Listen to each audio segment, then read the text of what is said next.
I didn't expect the dog to be so needy when we got him. He's a big, burly, rambunctious type, so I figured at worst he'd probably be bugging us to go outside and play with him when we had other stuff to do. Standard big dog stuff, basically. Turns out, we adopted the world's biggest lapdog. He decided that this time in the pound was the last he ever wanted to spend apart from a person, and glued himself to my wife's hip as soon as we brought him home. If she's making food, he's at her feet. If she's reading a book, he's sprawled across the rest of the couch. He's like a 60-pound shadow. And if he's not getting attention, he whines. He never barks or growls. He just stares and lets out sad little, self-pitying whimpers. It's embarrassing for a dog his size. It's like watching a grown man cry because the shop was out of his favorite ice cream flavor. Also, it gets my wife to give him what he wants basically every time, so I can't even argue with his technique. The one place we drew the line was bed. I know there are folks who let their dogs sleep in the bed with them, but frankly, they're crazy. A single dog can manage to take up as much space as a full-grown adult in bed, and that's even before you account for the flailing legs from the running dreams. Plus, my dog snores. I was willing to buy him his own bed, but I wasn't willing to let him share ours. So at night, the dog goes to sleep in his bed, and we go to sleep in ours. A nearly perfect arrangement. Except that the dog tends to wake up in the middle of the night, realize he's alone, and get sad about it. I'll hear him wander over to my wife's side of the bed, his nails going tick-tack, tick-tack across the floor, and then he'll stare at her and do those quiet little whines of his, hoping she'll wake up. She usually does after a while. She'll mutter some not quite coherent syllables and put her icy cold feet on me, and after a bit, I feel the bed shift slightly and hear the nails in the floor again. Scrickety-tickety-tick. The dog gets his attention and stops whining. My wife settles back into bed, and I assume the dog does the same. He's usually fine until morning after that, but apparently 8 hours without human contact is just too much for him. This is what I thought was going on, anyway. In my defense, I was never more than marginally awake for any of this. Things that should have registered as abnormal or out of place were dismissed as dreams. I wish I could still call them that. Recently, my wife was out of town for the weekend. The dog had spent the entire day trying to climb into my lap instead, and by bedtime, I was starting to feel a bit crowded. So when he started up his whining routine in the middle of the night, and I heard my wife shifting to get up and deal with it, I was glad to have someone else there to give him the attention he needed.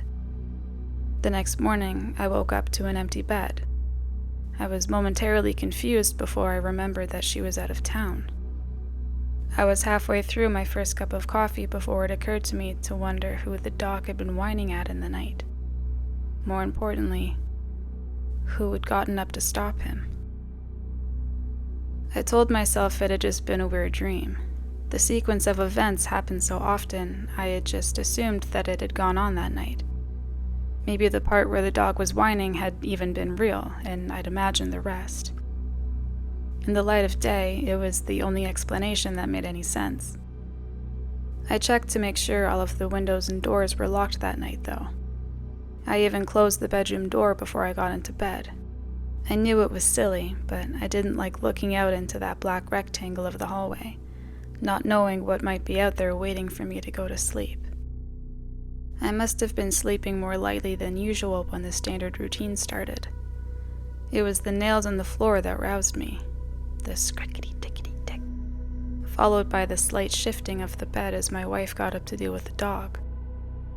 This all made sense in my barely awake state, and then came the tackada-tackada as the dog went back to bed. But then the whining started, and I realized the order was all off. She'd gotten up before he'd started begging for attention. The dog was still whining at the side of the bed, even though I'd already heard his nails ticking across the floor twice.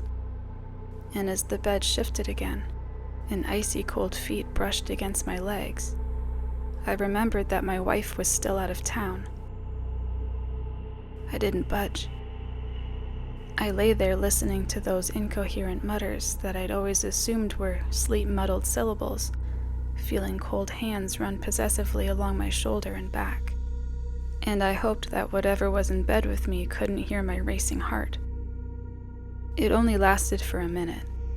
The dog's whining grew more insistent, and finally I felt the bed move again and heard the nails in the floor once more. A sound that I now realized was distinct from the noise of the dog walking around. It was more of a scuttling, scrabbling sound. It disappeared under the bed, and only then did the dog's whining stop. He tecketted his way back to bed and settled back to sleep. I, on the other hand, lay awake and motionless for hours until the sun lit up the room. I did check under the bed, of course, once it was fully light and armed with a long stick and flashlight, but I did look. There was nothing there. When my wife returned home that afternoon, I asked her how often she dealt with the dog in the middle of the night. "He's usually awake and looking at me when I come back from the bathroom," she said. "But he doesn't get up from the bed. I wouldn't really call that dealing with him. Why? Was he bothering you while I was gone?" She turned to the dog. "Did you miss me? Were you worried I was never coming back? Were you having nightmares?" I wondered if that was all it had been, a nightmare. But if so, why would my wife deny interacting with the dog at night? He whined at the bed most nights. I set up a camera in the bedroom. I didn't tell her, just in case this was some sort of weird prank on her part. I needed to know the truth. Due to exhaustion, I slept like a rock that night. I didn't even hear the dog whining, but the camera caught it all. At a little past 1 in the morning, my wife stumbled her way out of bed to the bathroom. The camera wasn't recording audio, but when I saw those long bent fingers worming their way out from under the bed, I knew exactly the noise they made on the floor. Scrickety-tickety-tick. The lighting was only good enough to capture vague shapes, but the thing that pulled itself out from beneath my bed had never been human. It was broken and twisted in bizarre ways. The covers moved unnaturally as it squirmed beneath them, pressing its body up against my sleeping form. I saw the dog come to the side of the bed. His teeth were bared as he whined, a threatening gesture I'd never seen him make. The thing in the bed scuttled away, dragging itself off to vanish under the bed once more. As it went, just for a second, its eyes locked with the camera, glittering in the low light. It pressed one angled finger to its mouth in a gesture for silence. Then it was gone. The dog sniffed beneath our bed for a moment and, satisfied, returned to his own. By the time my wife came back into the room a few minutes later, there was no sign that anything had happened. We should leave, probably. I could show my wife the footage, and obviously she'd agree to get out. But two things tell me that wouldn't be a good idea. Number one, there's a thin, ragged slice along the side of my wife's foot today. I asked her what happened, and she shrugged. "I must have kicked something when I got up to go to the bathroom," she said. "I felt it cut me when I got out of bed. I couldn't find anything this morning, though. The cut looked like it could have been made by a sharp fingernail. I'm not surprised that she couldn't find anything. I didn't find anything under the bed when I looked either. Number two, I take my wedding ring off when I sleep. I went to put it on this morning and discovered that I couldn't. There's a thin, ragged cut encircling my ring finger, just as if something dragged its sharp nails possessively around it while I slept. Of course we should leave. I'm just afraid what will happen if it escalates."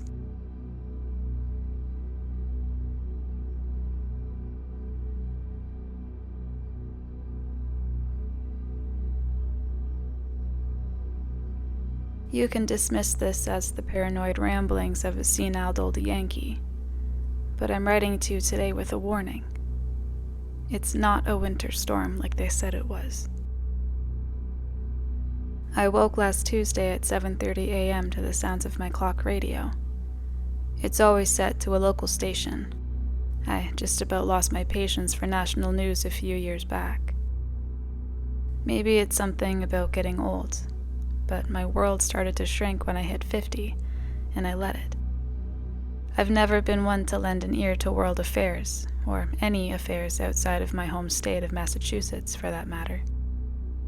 I lived a quiet life as a fisherman at the docks in town, spending weeks at a time out at sea every year. All around, I've spent every calendar day at sea at some point in my life, even Christmas. I've seen storms so fearsome that the pounding rain turned to bitter snow in front of my eyes, a rarity at sea. I've felt waves so large that they keep me awake even now, 20-odd years later. Right as I'm on the precipice of sleep, they threaten to pull me back to consciousness, just as they almost pulled me out into the sea. Forgive an old man's ramblings, but all of this to say that I thought I knew what to expect when I heard the radio newscaster say, "Batten down, folks. Another winter storm coming later this week." As I wiped the sleep from my eyes, I half listened to the newswoman's lengthy list of preparation tips before smacking the off button and swinging my legs over the side of the bed, joints and floorboards creaking in unison. That was 8 days ago. Every day leading up to the storm, I've woken to broadcasts about its effects, and every day the messaging has become less and less clear. Wednesday it was, "Winter Storm Riley will cause even more damage than last week's storm." Thursday it was, "Cancel all your plans Friday and Saturday, folks. The state advises all residents to stay in their homes until after the storm." Friday morning, I woke up with a jolt to the grating beeps of the statewide emergency alert system. I turned on my TV, which can usually be relied on to get at least a few channels. Not Friday. Friday, every screen was blank except for a red banner at the bottom with the words, "State of emergency declared for coastal region of southern Massachusetts. Do not attempt to flee your homes," moving across repeatedly, all while accompanied by that same grating 3-beep cycle. My stomach fluttered with uneasiness as I read the message a second time and fully grasped the choice of words. Flee? Why would a whole town flee at the thought of some wind and snow?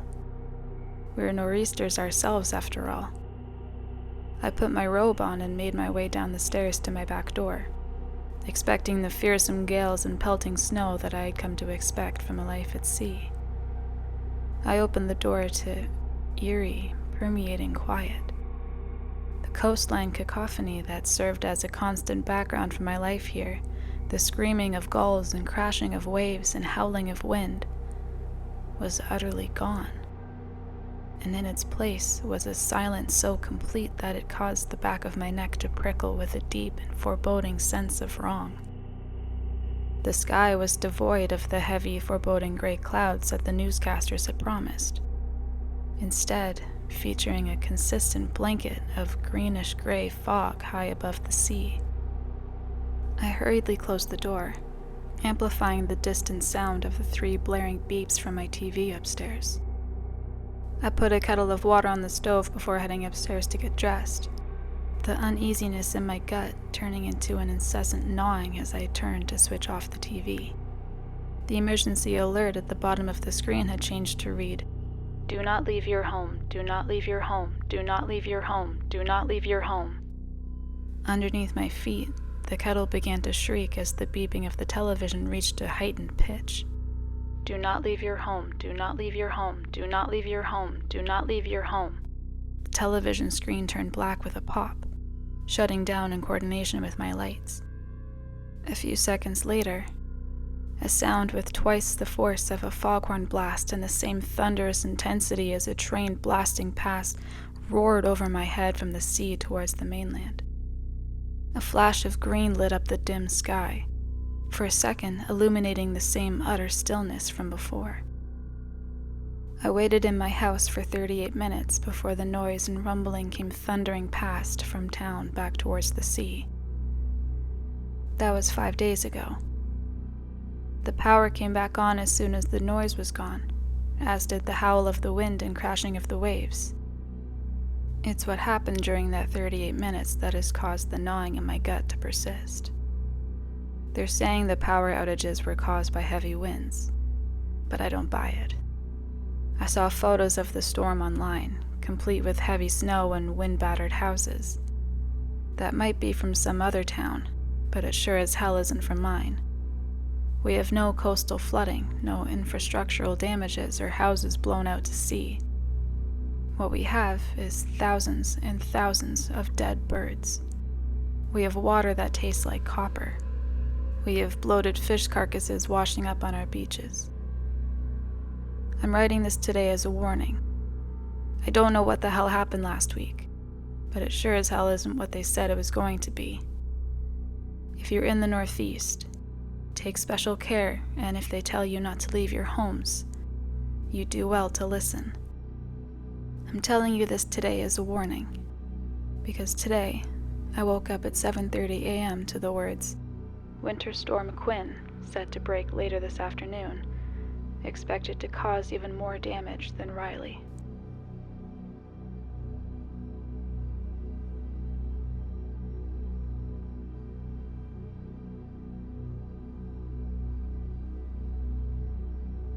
I got a doll for my birthday. She looked just like me. Same brown hair, same blue dress I wore. Mommy said she found her in an old shop and knew I'd love her. I named her Lily. Lily was fun at first. We had tea parties and I told her secrets. But then, weird things happened. I'd leave Lily on the chair, but find her on my bed later. "Maybe you forgot you moved her," Mommy said. But I knew I didn't. One night, I heard a noise, like tiny feet walking. I peeked from under my covers and saw Lily sitting on my desk. But her eyes were looking at me. It made my heart beat really fast. Next day, I put Lily in the closet. I didn't want to play with her anymore. She made me feel strange. But when I came back from school, she was sitting on my bed again. Her smile looked different, bigger. I told Mommy, but she just laughed. "Lily's just a doll," she said. Then, the scariest thing happened. It was night, and the moon was bright. I woke up feeling cold. I looked around, and I wasn't in my bed. I was on the shelf, where I keep my toys. And in my bed, where I should have been, was Lily. She was under my blanket, her eyes closed like she was sleeping. I tried to scream, but no sound came out. I couldn't move. My arms and legs were stiff as wood. I looked down at my hands, and they weren't my hands. They were doll hands. I don't know how long I stayed there. The moon moved across the sky, and the room got darker. Then, light peeked in. Morning. When Mommy came to wake me, she didn't see me on the shelf. She went to the bed. "Time to get up, Amy," she said to Lily. Lily moved. She stretched and yawned, like she was really me. I wanted to cry, to tell Mommy it was me on the shelf, but I couldn't. I was just a doll. Mommy left the room and Lily got dressed in my clothes. She looked in the mirror and smiled, but her eyes were scary, not like mine. I sat on the shelf every day, watching Lily. She played with my toys, ate my food, and hugged my mommy. Nobody knew I was here on the shelf. Years went by, so many years, sitting on the shelf in my room. But it wasn't my room anymore. It was Lily's room now. She grew taller and older, but I stayed the same. A small porcelain doll with a silent voice. I watched Lily become a teenager, then a grown-up. She stopped playing with dolls, stopped noticing me on the shelf. I was just a forgotten toy in a room filled with memories. Then, one sunny day, Mommy decided to have a garage sale. She gathered old things that weren't needed anymore, and that included me. I was placed on a table with other old toys, my dress faded and my hair a bit tangled. People came and went, looking at all the stuff. Then, she came. A little girl with bright eyes and a smile that reminded me of me a long time ago. Her name was Emma. Emma saw me and her face lit up. "Can I have this doll?" she asked, holding me gently. Her mom nodded, and that's how I left my old home, tucked under Emma's arm, going to a new place. Emma's room was full of colors and laughter. She played with me every day, telling me stories and secrets, just like I used to do with Lily. She named me Rosie, and I loved that name. It felt new and happy. Then something strange happened. One morning, I felt a tingle in my fingers. It scared me, but also made me hopeful. Each day, I felt more and more. My arms, my legs, they started to feel real again. One night, under the moonlight streaming through Emma's window, I felt it. I could move. Just a little, but it was movement. My heart, if I still had one, was beating so fast. I closed my eyes, wishing, hoping. When I opened my eyes again, it was morning, but everything was different. I was in Emma's bed, covered in her blanket. I sat up, looking at my hands. They were real hands again. I jumped out of bed and ran to the mirror, but the reflection staring back wasn't mine. It was Emma's face. I touched my face, feeling real skin instead of porcelain. It was like magic, but also scary. I turned around and saw the shelf where I used to sit. There, in my old spot, was a doll. It looked just like Emma, with her cute dress and shiny hair. But it wasn't Emma. It was just a doll, still and silent. My heart felt heavy. I understood then. The same thing that happened to me and Lily had happened to Emma. I was free from being a doll, but Emma, she was trapped, just like I had been. I remembered Lily and realized she must have been a real girl too, turned into a doll. The only way to break the doll's curse was for another little girl to take my place. It made me feel sad and guilty. I didn't want Emmett to be stuck like I was. But what could I do? I was in Emma's body now. Now I go to her school, play with her friends, and live her life. But every night, I look at the Emma doll on the shelf and whisper, "I'm sorry. I wish I could change it, make it all go back to normal. But I don't know how."